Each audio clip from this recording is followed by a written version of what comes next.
নিমিষতে জাহ গ'ল এটা পৰিয়ালৰ একমাত্ৰ বাসগৃহ। কামৰূপৰ কুলহাটী মিলনপুৰত ভয়ংকৰ অগ্নিকাণ্ডৰ ঘটনা।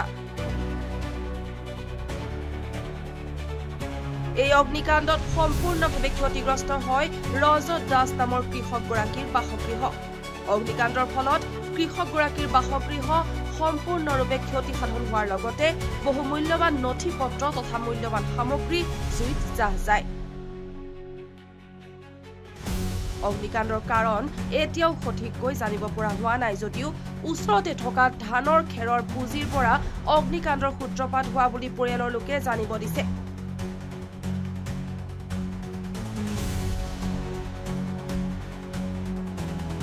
ঘটনাস্থলীত হাজু অগ্নি নিৰ্বাপন বাহিনী উপস্থিত হৈ জুই নিৰ্বাপন কৰিবলৈ সক্ষম হয়।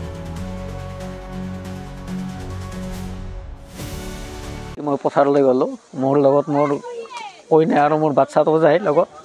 তাৰপৰাই দৌৰি আহি চাওঁ একো নাই ঘৰত, কমপ্লিট জ্বলি শেষ হৈ গৈছে। নথি পত্ৰ কাগজ, মাটিৰ ডকুমেণ্টছ, স্কুলৰ ডকুমেণ্টছ গোটেই কমপ্লিট শেষ হৈ গৈছে। একো নাই, এক পদো নাই, ঘৰত থকা সা সম্পত্তি একো নাই। আৰু মানে এখন কাগজ পত্ৰ ওলাব পৰা নাই, জুই হঠাৎ দেখিলোঁ ঘৰত আউদি ধৰিছে। তাৰপিছত আৰু মোৰ মানে পঢ়া, দাদাৰ পঢ়া কাগজ পাতি, মানে মেট্ৰিক পাছ কৰা, হায়াৰ ছেকেণ্ডেৰী পাছ কৰা, বাকী ADRE পৰীক্ষাৰ যিবিলাক এক্সাম দিছিলোঁ তাৰে কাগজ একো ওলাব পৰা নাই, বেংকৰ নথি পত্ৰ একো ওলাব পৰা নাই। লগতে আমাৰ মাটি বহুতখিনি আছিল, তাৰে ডকুমেণ্টছ আছিল, সেই মাটিৰ সম্পত্তিৰ মানে একো কাগজে ওলাব পৰা নাই। সা সম্পত্তিৰ লগতে সোণাও আছিল বহুতখিনি, আমাৰ বহুত টকাৰ সোণা আছিল, পুৰণা সোণাও আছিল। বাচন বৰ্তন, কাঁহৰ বাচন বৰ্তনো বহুতখিনি আছিলে। আটা আইতাৰ দিনৰে বহুত যথেষ্ট বাচন বৰ্তন আছিল। গতিকে বহুত লাখ লাখ টকাৰ সম্পত্তি আমাৰ জুইত জাহ গৈছে। আনকি আমি এখন পিন্ধা কাপোৰো ওলাব পৰা নাই।